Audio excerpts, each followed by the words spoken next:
be the international accreditation body for business schools. And prior to joining Purdue, he was Dean of the University of Oklahoma Price College of Business. Dr. Cosier has twice served as the director of the Burton D. Morgan Center for Entrepreneurship at Purdue. And having brought the Entrepreneurship Bootcamp for Veterans with Disabilities program to Purdue in 2009, Dr. Cosier was named the EBV Academic Director of the program in 2014. Please extend a warm Kiwanis welcome to Dr. Richard Cosier.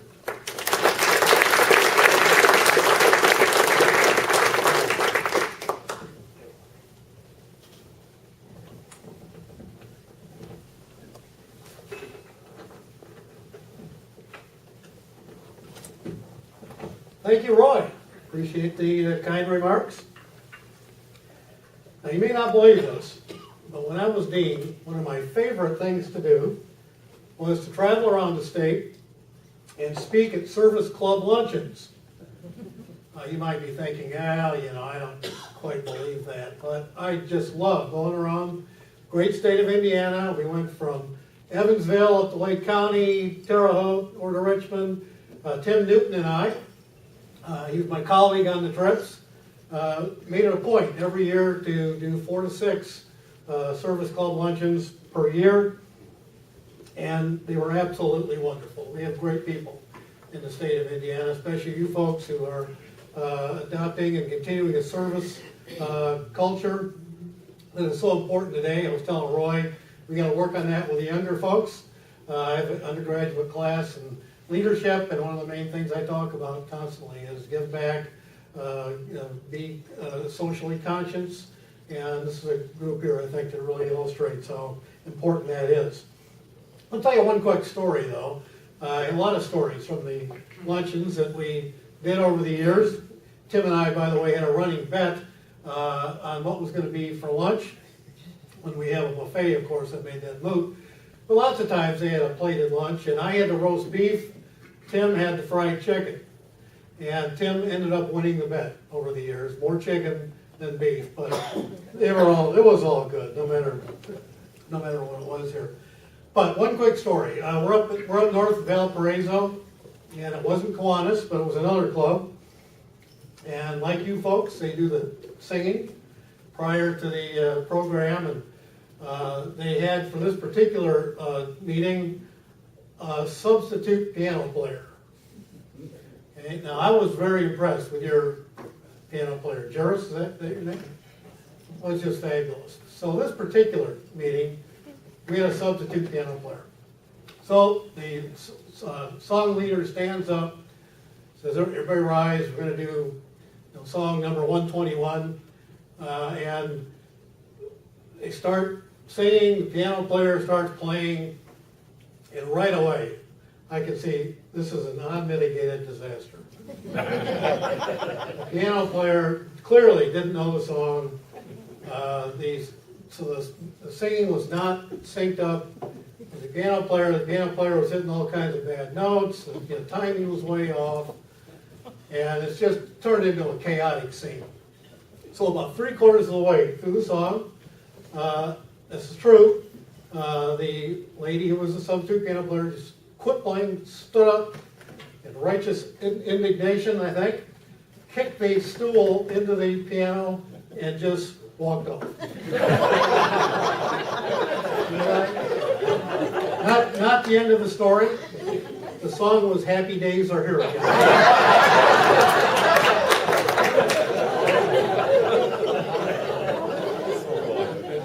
If you know Tim Newton, ask him that. He'll verify that's a true story. One of the main themes, though, that seemed to be very popular when we went around the state and talked to the service clubs was entrepreneurship. A lot of people requested that be covered. What are you doing at Purdue regarding entrepreneurship? What kind of a role does it play in the strategy of the university? And I'm happy to say we've got a long tradition in entrepreneurship, but the last few years it's really accelerated.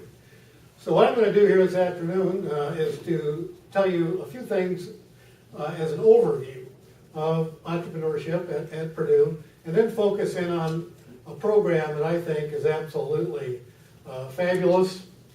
It's our Entrepreneurship Bootcamp for Veterans with Disabilities program, and I'll cover some details on that. And then be happy to answer any questions that you might have on anything regarding entrepreneurship or anything else I can talk about. Right now, when you look at the strategy at Purdue and what Mitch is doing, a lot of things going on. You hear a lot about austerity, but there's a real theme of change and a real theme of innovation, entrepreneurship, and commercialization on the campus.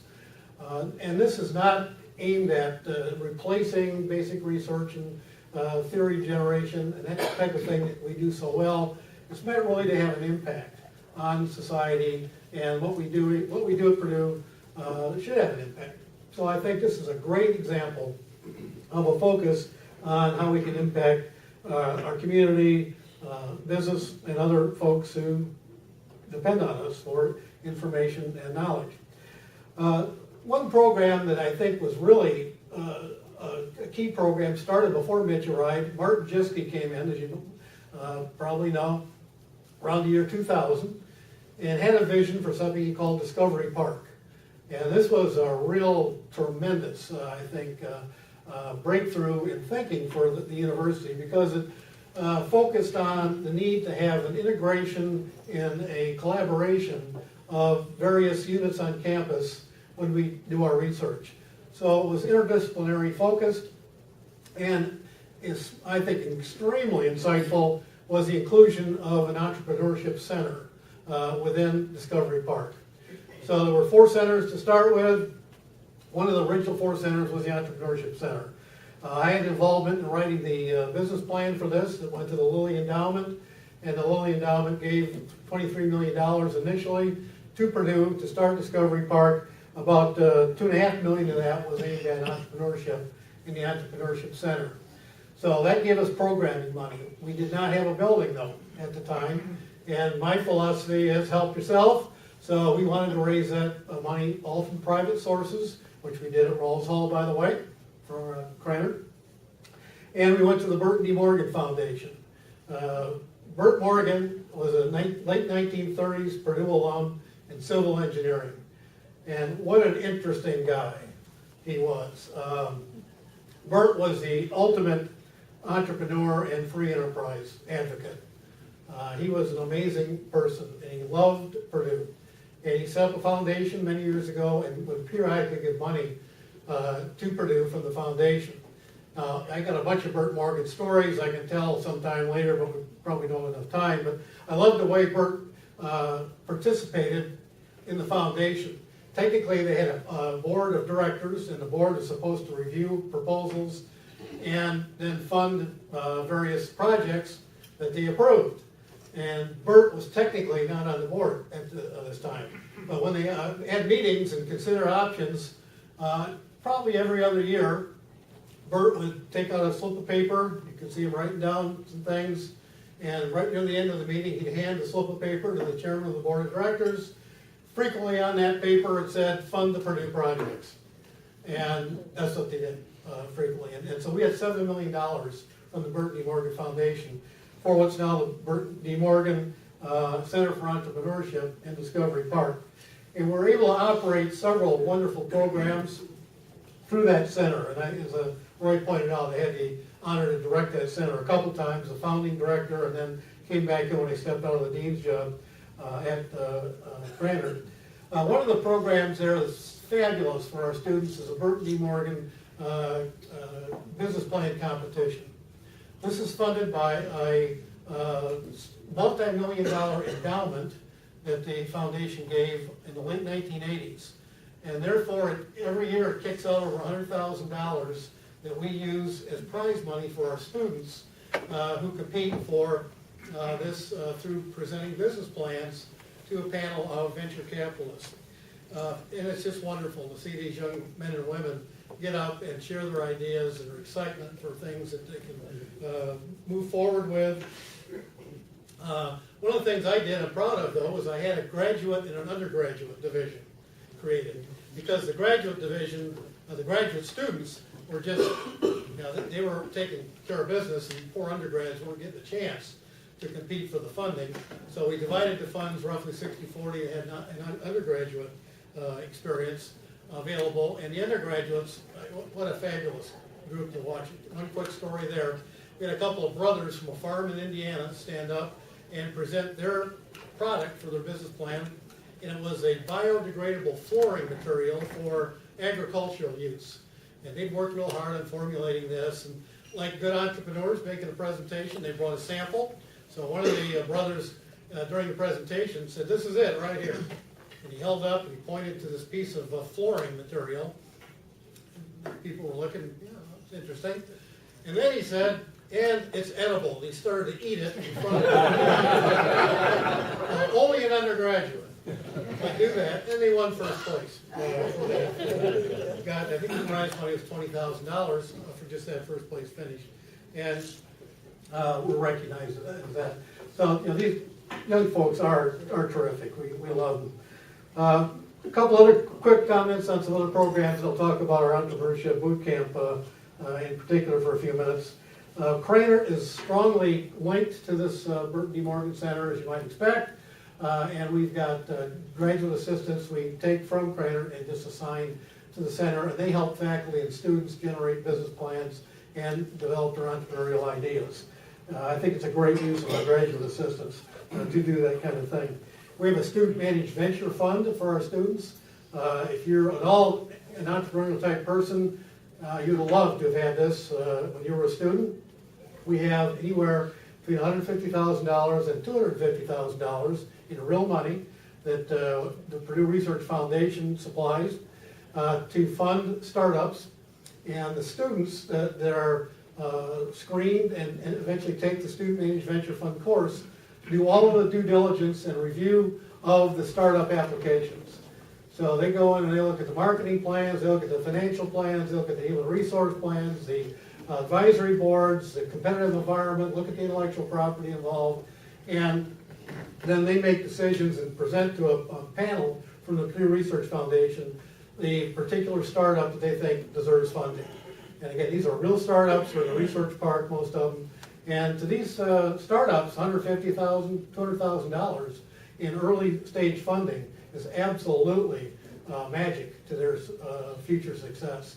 It's hard to get that kind of money. And it's non-dilutive, meaning that they don't give up equity in their startup. They have to pay back the money at some point with a little interest.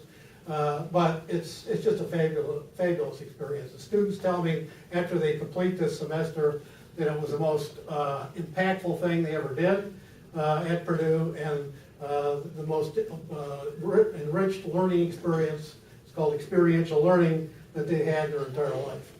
So this is nice to hear, this kind of thing. And a lot of them get out. And we've had companies that have gotten traction from this. A couple of companies have eventually gone public, done very well. And it's a great story, I think, to tell about entrepreneurship. And it's thriving right now. And I do thank our friends at the Purdue Research Foundation for providing the money to do this. Eli Lilly Endowment provided the original funding, by the way. I had a chance to make a presentation to the Burton D. Morgan Foundation member schools. They've got a group of universities that they fund in Northern Ohio about what we were doing here at Purdue. And they had provosts in the audience. There was probably 20 provosts from various colleges and universities in Northern Ohio in the vicinity. And I started to get up and just kind of off the top talk about the intellectual property that we have at Purdue and the technologies that we have that underlie our business planning and these eventual startups. And I could see as I started talking about some of these things, the eyes of these provosts were getting bigger and bigger and bigger. And they just couldn't believe the sophistication we've got here at Purdue and the technologies that we can move into the commercial space out there. And so I stopped at one point and I said, any questions? You folks look a little bit surprised. And one of the provosts put up his hand and he said, our students are doing tie-dye t-shirts. Look what you guys are doing. You're cures for cancer here, and all kinds of sophisticated nanotechnologies and biomedical devices, and you name it. So we really do have a special place here on campus. Many of you have been part of that and continue to be, and we appreciate that as well. We have an entrepreneurship certificate program on campus that we started about 10 years ago that really does deserve some attention. I got some quick few numbers for you here. This program has been in existence about 9 years. They've had 2,000 students graduate from this entrepreneurship program, which is for undergraduates and any major on campus. They've had over 5,000 students take courses in this program, and they've got now 13 entrepreneurship courses that they teach in that program. So this is a kind of a mini curriculum, if you will, that any student on campus, any undergraduate student can elect to take and learn a basic foundation about entrepreneurship and business startups. And the interest in that has been absolutely incredible. And we also have something called the Entrepreneurship Leadership Academy, which is a program where we take 10 faculty from various units on campus. They spend the academic year with us, and we conduct workshops, bring in speakers about how to do startups and commercialization. And many of the graduates of that program, faculty graduates, have gone into business and done a wonderful job as well. That's just a smattering of some of the things going on. The foundation, or the foundry, you probably heard about, which was started by the Purdue Research Foundation within the last year, generated over 20 startups. I think it was 24 startups on campus. That's well over twice the number that normally have been started. And that's absolutely terrific, and on the course to do even more this year. But what about our prize program, the one I'm going to talk about for a few minutes now? Entrepreneurship Bootcamp for Veterans with Disabilities. When I was dean back in 2009, I was at a dean's conference, and one of my colleagues came out from Florida State and said, I want to talk to you about a program that is just starting around the country, and to see if you have an interest at Purdue in doing this program. So I said, sure, Karen, what's the deal? She said, well, there's 4 universities around the country right now, UCLA, Texas A&M, Florida State, and Syracuse, that have started a consortium of schools to offer entrepreneurship education and training for disabled veterans post 9/11. And I said, boy, that sounds terrific, amazing. She said, well, one of the constraints, or one of the rules, is the veterans who are accepted into the program pay absolutely nothing. All this is provided gratis and pro bono, and you'll see in a minute, it's a pretty extensive program. And then she went on to tell me that there was another university, not in Bloomington, that's in the state of Indiana up north, that was offered the opportunity to participate in this program, and their response was it should be treated like any other executive education program where the students pay tuition to do it. And I said, well, I couldn't disagree more with that view that was by this other school up north. In my view, it has to be provided for these people. They've sacrificed huge things for this country, put their lives on the line, were wounded. Some of them had PTSD severely, and others had limbs amputated, other terrible things. And I said, if they paid anything, I'd find it offensive for this. So I said, count us in. We want to be part of this thing. So we were the 5th university added to this consortium. Basically, what it involves, it's a 3-phase program. It starts off with a phase that is done online and off campus. So there's a coordinating body for the consortium, and that's at Syracuse. And they screen out applicants, disabled veterans who apply for the program. The main criterion that's used is how much desire and passion do they have to be entrepreneurs. How much do they want to do this? It's not based on percentage of disability or service years or anything like that. That's looked at. It's based on their passion to be an entrepreneur and what can we do to help them.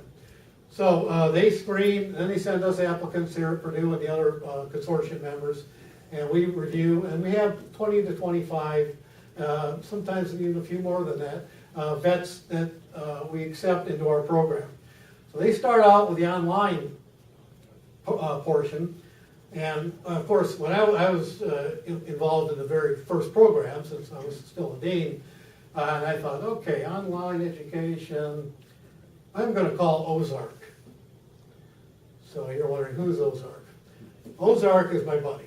And Ozark is a full professor at the University of North Texas, distinguished professor. Also, retired Lieutenant Colonel, Phantom pilot, F-4 pilot in the Marines. And so I called up Ozark and I said, hey Ozark, you want to do the online portion? I knew he was one of the world's experts in online business education early on. And he said, absolutely, I'll drop anything I'm doing to do this and count me in. So he was our original online guy, and he kept things in line. Out of the 25 people or so, there was always 2 or 3, for whatever reason, maybe 4 veterans that were a little slow to pick up on the program. Well, with Ozark, that didn't cut too well. He was on the phone with them and saying, you gonna do this or not? You know, you better get on board or we're gonna throw you out of the program.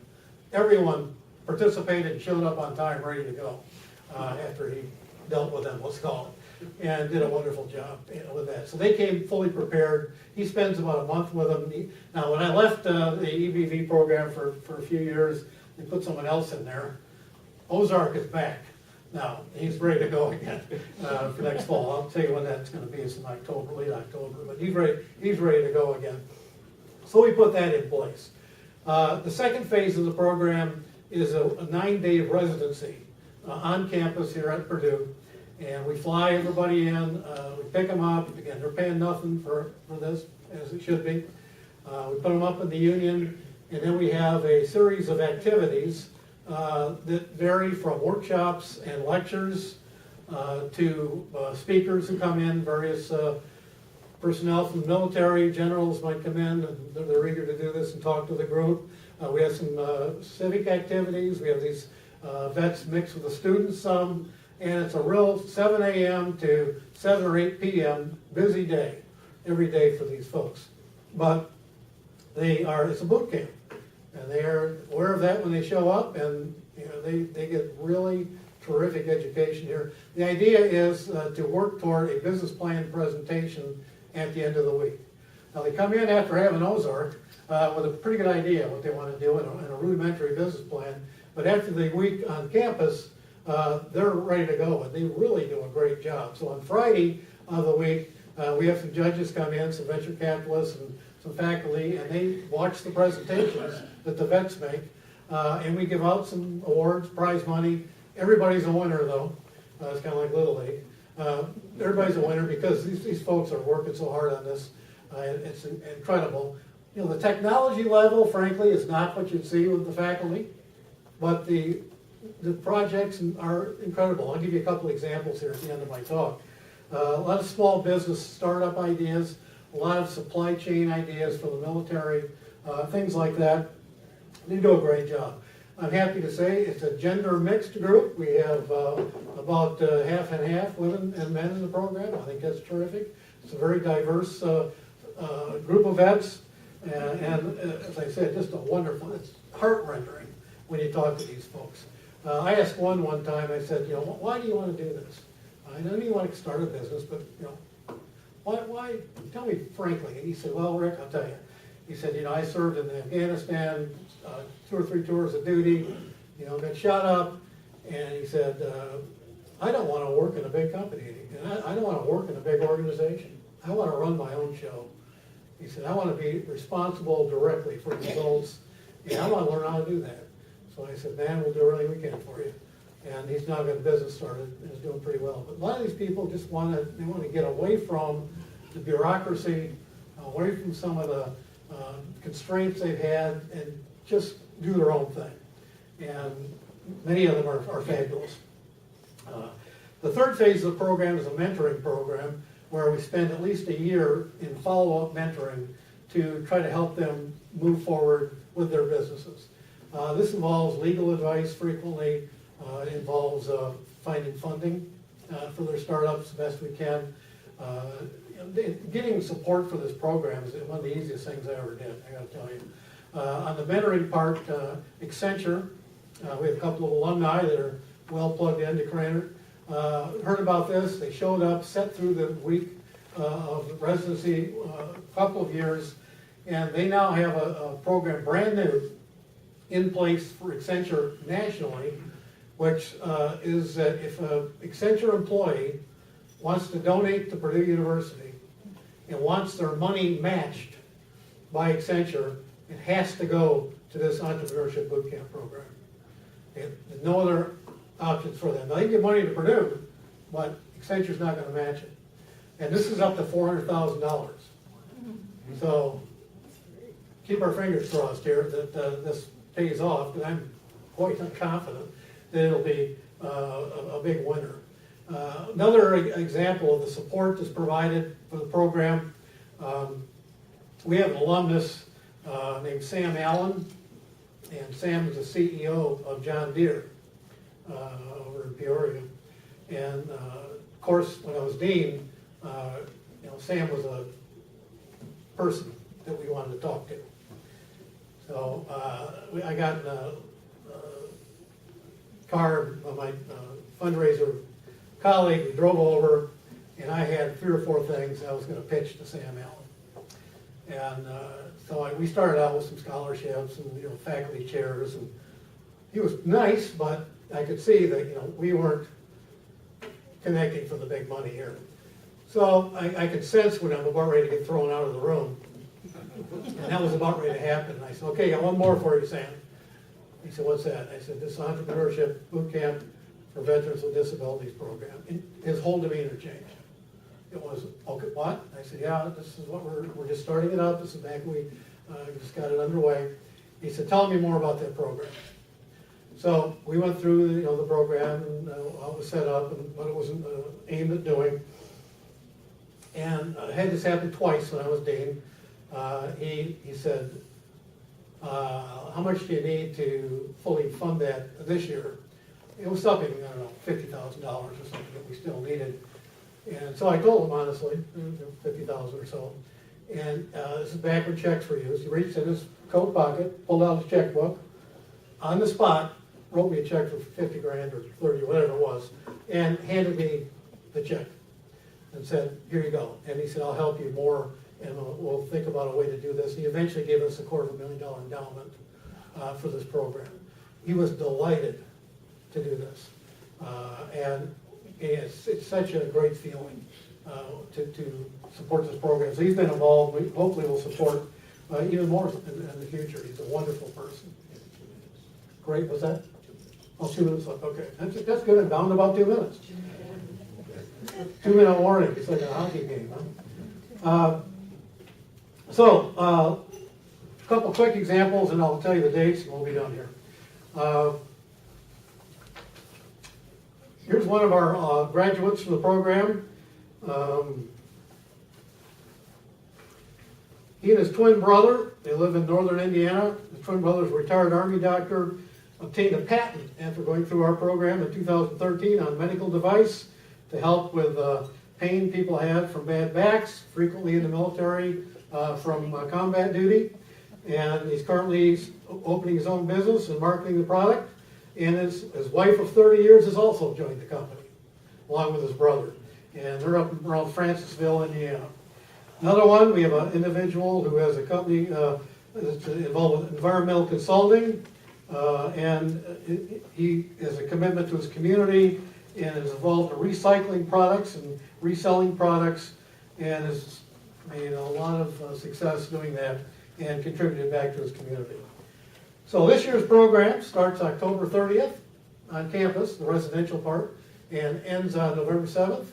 And we'll have some announcements about public activities. We invite all of you to come by, meet the veterans, thank them, shake their hands, hear what they have to say, and be part of the program yourself. Thank you, Roy. Enjoyed it. Let's have time for 1 or 2 quick questions. Well, You started out by talking about being in a consortium, and I've heard you talk about the entrepreneurship program at Purdue. Are they engaged with any other activities at the other universities? The students spend most of their time with the university to which they're accepted on campus and do the residency and the online program. After they come through the program and the residency, they go into the phase 3 mentoring program. That still largely involves Purdue. I want to decentralize this, frankly, as much as I can, because I think Purdue can provide the best services. But at that phase, in phase 3, they do work sometimes with central services out of Syracuse for legal advice and sometimes for accounting support. Anyone else? All right, thank you. Rick, it's a pleasure to have you with us today. As a little memento of your presentation, we want to give you this little Kiwanis flashlight that you can, anytime we have a power failure on campus, you can implement that and find your way out of the Krannert building, which you can probably do Appreciate it. blindfolded. Next week, with the NCAA tournament coming up, everybody wants to know, how does Kentucky recruit such great athletes for their basketball team? How does Ohio State get such great athletes for football? And on and on and on. Thomas Mitchell, Assistant Athletics Director for Compliance, will be speaking, Recruiting College Athletes, Why Does It Have to Be So Complicated? Should be a fun day. Right.